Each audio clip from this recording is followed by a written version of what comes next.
to, it's hard to follow that, actually.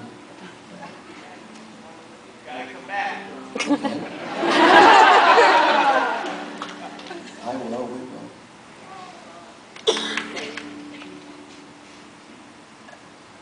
Well, I have so much to say, it's not enough time to do it, so. All night.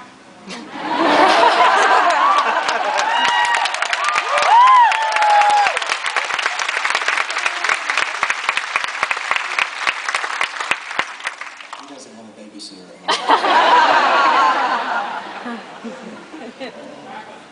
Oh, man. The goodness of God blows my mind. Amen.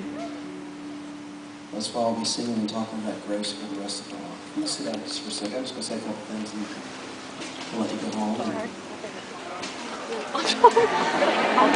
I know she never said that. I heard someone say the other day, really actually a friend, a great speaker from California, Graham Cook. He's just an amazing teacher. I'm a big fan of his and also a big fan of Brennan Manning, who wrote a book called The Ragamuffin Gospel. It's my favorite book of all time. But Graham was talking a few months back saying, you know, the problem is not terrorism. Maybe the problem is not crime or murder. And the list goes on of all the things that are wrong. Corruption and power. The real issue, the real problem is there's a lack of goodness. I'm sorry. God is good. It just is. And maybe I just see, because I just still meet so many people in the church, not only in America but around the world, who still striving for it, still trying to get there. Struggle with self-worth, and devil beats you up, messes with your head. See, if we get the goodness of God part, your identity crisis is solved. And you'll never have to feel like you have to prove anything ever again. There'll always be temptations to do so. The daily battle. We have to fight, but it sure is, it's not so hard when you wake up every day and go, I'm a son. See, I'm 6 foot, but I wake up every day thinking I'm 6'3". Because the hand of God is on me. Not because I can play the piano or make records. He just loves me. He not only loves me, he actually really likes me. He's very fond of me. He feels the same about you. Unless somebody will shake you over your head, oh, you don't know my story. He loves you regardless. Period. Crazy about you.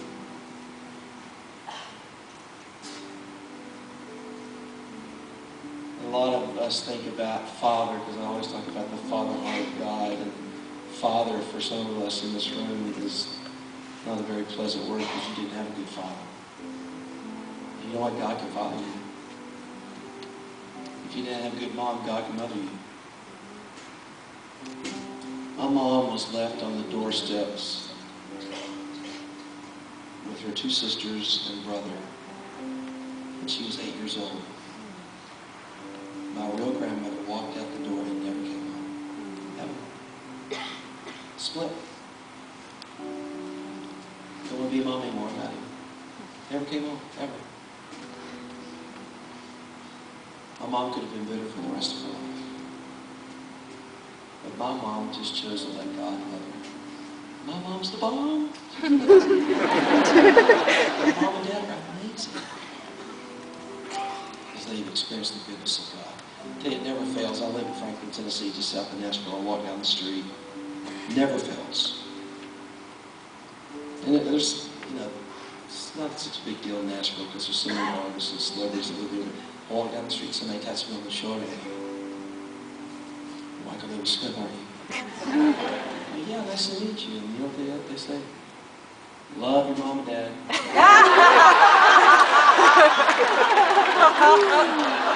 It's Love you, Mom. My parallel to fatherhood is my dad.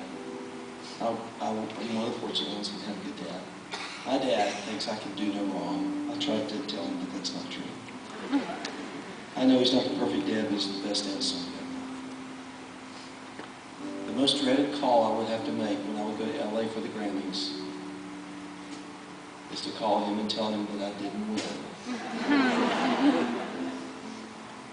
And I remember he said, let me just be the silence on the end of the phone and go, hey, Dad, just, hey, I got nominated for credit. Just throw me nominated. Just as long as you know that I didn't win, it's okay.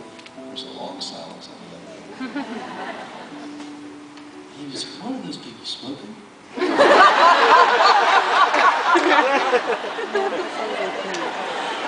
The song didn't go number one. What are those people thinking? They're out of their mind. Yeah, it's okay. My dad thinks I'm the winner. And my dad not being the perfect father, although I said he's the best dad, so anyway, I just take my dad's love for me and I multiply it, and I multiply it, and I multiply it, and that's how he feels about us. That's how he feels about us.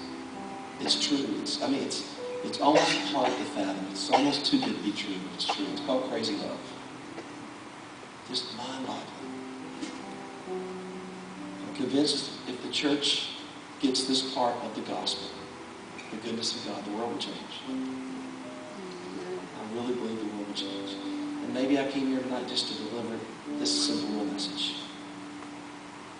And maybe somebody came tonight and somebody brought you along and you have no idea who I am. Are you okay with that? And maybe you've never had this encounter. The God of the universe meets totally at your heart. Maybe tonight's your time. Maybe tonight is a moment in time for you. Because he came to give you a future. And a hope. He calls you by name. He's got your name written on the palm of his hand. Amazing. So let me, I could just go on and on and on.